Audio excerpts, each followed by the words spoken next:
Oui, bonsoir à tous, Monsieur le maire et Monsieur l'adjoint aux ressources humaines et aux relations sociales. Donc il me revient pour notre groupe Faire respirer l'île de commenter ce rapport social unique qui comprend donc toutes les données sur les ressources humaines de notre commune de l'île L'Homme et l'Aime. Et c'est évidemment d'abord l'occasion pour nous de saluer les 6000 agents qui fabriquent chaque jour du service public de proximité.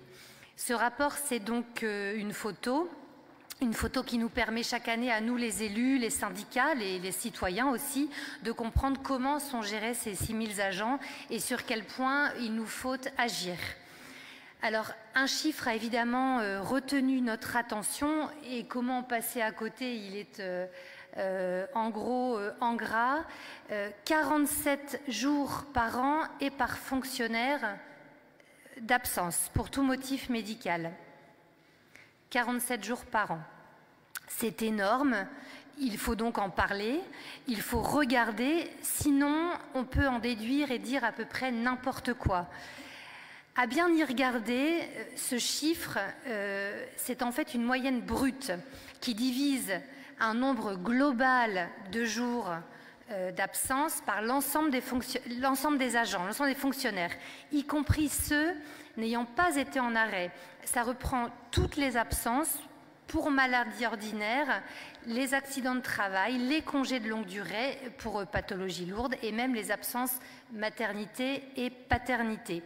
Donc ce chiffre de 47 jours qui apparaît sur le rapport, il est inutilement alarmant, trompeur et réducteur, mais surtout il nous éloigne en fait du vrai sujet. Le vrai sujet, et vous l'avez rapidement abordé, Monsieur l'adjoint, c'est bien l'absentéisme dit compressible, dit ordinaire, l'absentéisme du quotidien.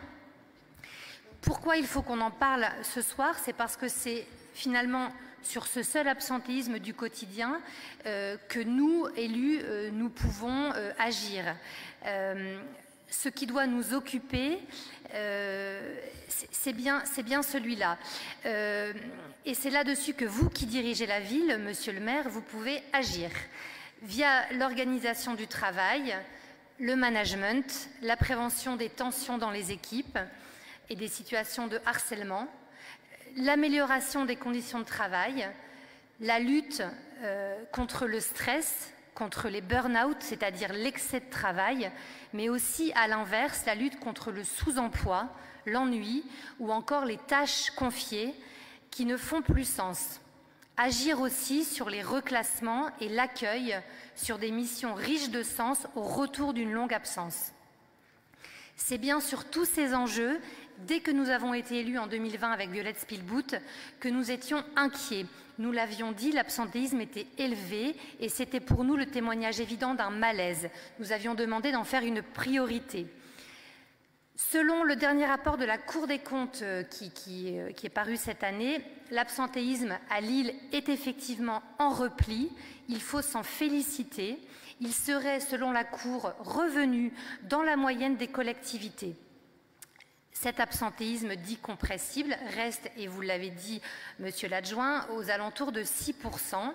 C'est mieux qu'avant, mais ça doit continuer de nous alerter parce qu'évidemment, ça pèse sur notre budget, mais aussi et surtout sur les agents, sur leur santé physique, leur santé mentale, bref, leur santé au sens large.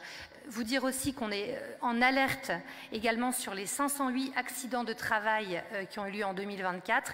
La Cour relève là une hausse des maladies professionnelles et des accidents du travail.